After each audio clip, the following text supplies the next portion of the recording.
How significant is it to win this trophy, the Community Shield? Well, it's always great to come to Wembley and get another trophy under the belt. We had a big challenge today against these incredible opponents, and as well because we had only 3 sessions together. Some of the players had only 1 session with us, but they still show the courage and the ambition and the way they want to compete for this football club. And can you maintain this for the 2-week break before the real action starts? Well, I don't know. It's very unusual mini preseason, and now we're going to lose a lot of players as well because they are leaving tomorrow with the national teams.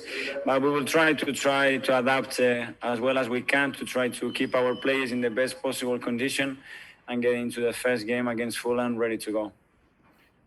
Cheers, thanks. Thank you. Charles Watts from Goal. Hi, Mikel. Hello.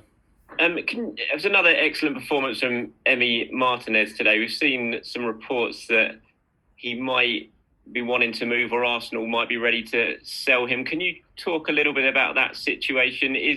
Are you thinking of selling Emi? Well, we are in the market, obviously, and there is a lot of speculation. I think Emi has shown in the last few months what he's able to do for this football club. I am convinced that he has the level to play for us consistently at that level. He showed that today in a final, but I cannot stop the speculation, and someday I cannot stop what other people can write about us. Has there been any offers for Emi this summer? I don't know. I'm not going to discuss publicly what is happening with our players. And just on Ainsley Maitland-Niles, he was named man of the match today. Obviously, we spoke in the week. He's been linked with a move to Wolves. A lot of Arsenal fans are, desperate for him to stay and really don't want you to sell him, and it just seems with his performances now, surely you can't be considering selling a player of that quality. Well, he has to be able to convince me every day in training that he can compete at this level, but not once every 3 months, but every 3 days. And the way he's playing at the moment is showing me that he can do it. His mentality and the way he's going about every single detail about the preparation of a football game is much better than before. And I'm delighted and very happy for him because he's really changing a lot of things around him to become the player that he can be. In his interview, he said he's an Arsenal player until he's told otherwise. So is the ball in your court really regarding his future?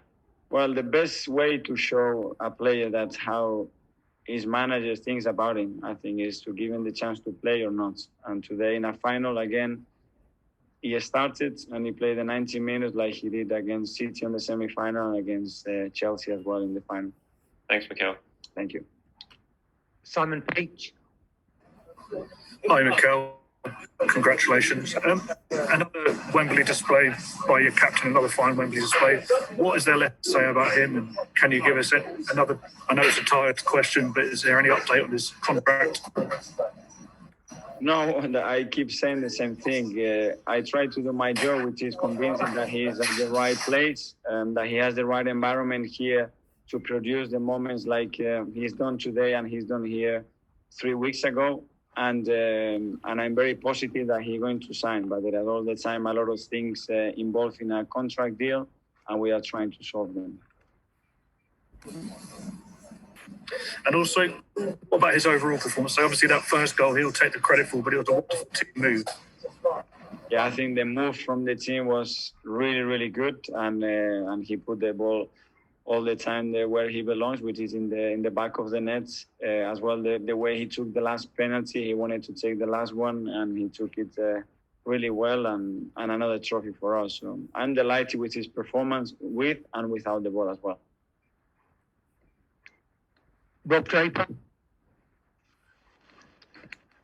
Hi, Mikel. How quickly do you need Pierre-Emerick's situation to be sorted out to start the season without sort of the worry that this might drag on for any longer? I don't know. I'm not worried because we can try to do as much as possible to convince the player or tell them what we think about him and put all the cards on the table to try to keep him here. But after it's the part of the player and the agent that have to agree to that. I think we build a really good relationship between us, and hopefully we can do it. So now I am confident. I'm happy. I see how he behaves every day and how much he smiles in training. And believe me, with Auba, that's a really good sign. Could I also just ask, how do you turn these excellent one-off performances at Wembley in cup games into sustained Premier League season where you're in the top four?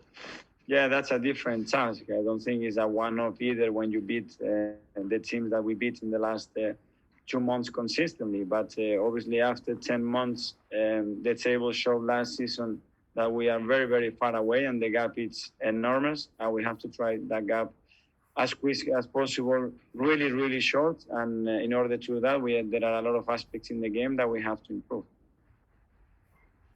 Thanks, Rob. We'll just take a couple of questions with an embargo of 10:30 Sunday night.